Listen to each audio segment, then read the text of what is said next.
Iran আমেরিকানদেরকে কঠিন দৌড়ের উপর রেখেছে। এখন ইরানের কঠিন দৌড়ের উপর আমেরিকানরা মধ্যপ্রাচ্য থেকে লেজ গুটিয়ে পালাচ্ছে।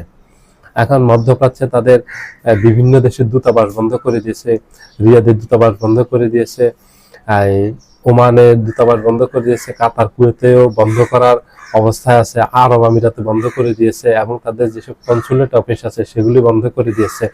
যেমন এখানে যেসব আমেরিকানরা ব্যবসা বাণিজ্য করত, বসবাস করত, সৌদি আরব, কাতার, কুয়েত, আরব আমিরাত, দুবাইতে, ওমানে, এখানে যেসব ইউরোপিয়ান আমেরিকানরা ছিল, এখন তারা এগুলি ছেড়ে পালাচ্ছে। ব্যবসা বাণিজ্য যারা চাকরি করতো তারা এইসব চাকরি ছেড়ে নিরাপদ স্থানে চলে যাচ্ছে। হামলার ব্যাপকতা এত বেশি যে এখন টিকতে পারতেছে না মধ্যপ্রাচ্যে আমেরিকানরা। আমেরিকার এই যে সামরিক ঘাঁটিগুলি তারা রক্ষা করতে পারেনি ইরানিদের হাত থেকে। এখন তারা তাদের নাগরিকদেরকে রক্ষা করবে কিভাবে এবং তাদের প্রতিষ্ঠানগুলিকে রক্ষা করবে কিভাবে? তারা তাদের সামরিক যান নিয়ে ব্যস্ত, তাদের জীবন নিয়ে ব্যস্ত। ইরানের সাহসী অভিযানে এখন দৌড়ের উপর আছে ইউরোপিয়ানরা এবং আমেরিকানরা, ইসরায়েল দৌড়ের উপর আছে, পুরো মধ্যপ্রাচ্যকে দৌড়ের উপর রেখেছে এক ইরান। ইরান এত শক্তিশালী। ইরানকে অনেকে ভেবেছিল দুর্বল, ইরান দুর্বল না, ইরান অত্যন্ত শক্তিশালী। ইরান সামরিক দিক থেকে খুবই শক্তিশালী এবং ইরানিরা খুব পারদর্শী যোদ্ধা, খুব কৌশলী। ইরান গত বছর যে যুদ্ধ হয়েছিল ইসরায়েলের সাথে, সেখানে ইসরায়েলকে পরাজিত করছে, সেখানে ইরান পরাজিত হয়নি। যখন দেখছে যে আমেরিকা, ইসরায়েল পরাজিত হচ্ছে ইরানের হাতে, তখন আমেরিকার প্রস্তাবে যুদ্ধবিরতি হয়। সেখানে ইরান যুদ্ধের প্রস্তাব দেয়নি, আমেরিকা যুদ্ধ প্রস্তাব দিয়েছে, ইসরায়েল যুদ্ধের প্রস্তাব দিয়েছে, পরে সেটা ইরান মেনে নিয়েছে। ঠিক একই পরিণতি ভোগ করতে যাচ্ছে এবার পরাজিত হবে দুই পক্ষ। এবার ইরান পরাজিত, এবার ইসরায়েল পরাজিত হবে এবং আমেরিকা পরাজিত হবে, এবং পরাজয়ের একেবারে দ্বারপ্রান্তে।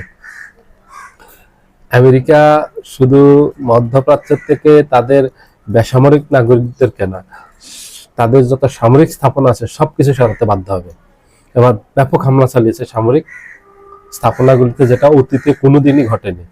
এবারে যে ব্যাপকভাবে মধ্যপ্রাচ্যে ইরাক, সৌদি আরব, কাতার, কুয়েত, আরব আমিরাত, জর্ডান, ওমান সহ এই দেশগুলিতে আমেরিকার অসংখ্য সামরিক ঘাঁটি আছে, নৌ ঘাঁটি আছে, বিমান ঘাঁটি আছে, সামরিক ঘাঁটি আছে। এখানে সব ঘাঁটি একেবারে একাধারে আক্রমণ করছে গত 5 দিন।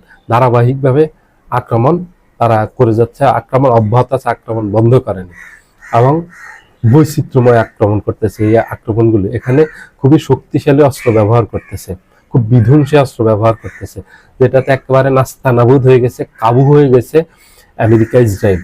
এই ইরানের সাহসী আক্রমণে একেবারে বিপর্যস্ত হয়ে গেছে। এখান থেকে এখন লজ্জাজনক হারের অপেক্ষায় আছে ইসরায়েল এবং আমেরিকা। এই যুদ্ধে ইরানের বিজয় একেবারে নিশ্চিত। এখন পর্যন্ত গত 5 দিনের যুদ্ধে ক্ষয়ক্ষতির যদি হিসাব করেন তাহলে সমান সমান।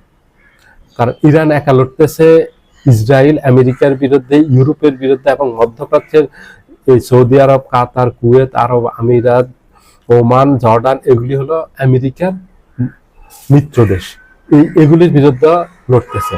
ইরান একাধিক শক্তির সাথে একা লড়তেছে। সে একা লড়ে যদি সমান সমান করতে হয় তাহলে ধরে নিতে হবে এটা ইরানের বিজয়। কারণ ইরান একা, ইরানের পাশে আর কেউ নেই, এবং ইরানের সে সক্ষমতা পরিচয় ইরান দিয়ে যাচ্ছে, এবং এই যুদ্ধে ইরান নিশ্চিত বিজয়ের পথে। ইরানের যেসব কৌশলী অস্ত্র আছে, স্ট্র্যাটেজিক যে সমরাস্ত্র আছে, এগুলি যে ব্যাপক বিধ্বংসী এবং ব্যাপক কার্যকর, এগুলি টের পাচ্ছে গত 5 দিনে। নতুন নতুন অস্ত্র বের করতেছে ইরান, এবং সেগুলি ব্যবহার করতেছে আমেরিকা এবং ইসরায়েলের বিরুদ্ধে, এবং সেগুলির কার্যকারিতাও প্রমাণ পাওয়া যাচ্ছে। এবং নিশ্চিত ইনশাআল্লাহ এই যুদ্ধে ইরান বিজয়ী হবে। সবাই ভালো থাকবেন। আল্লাহ হাফেজ।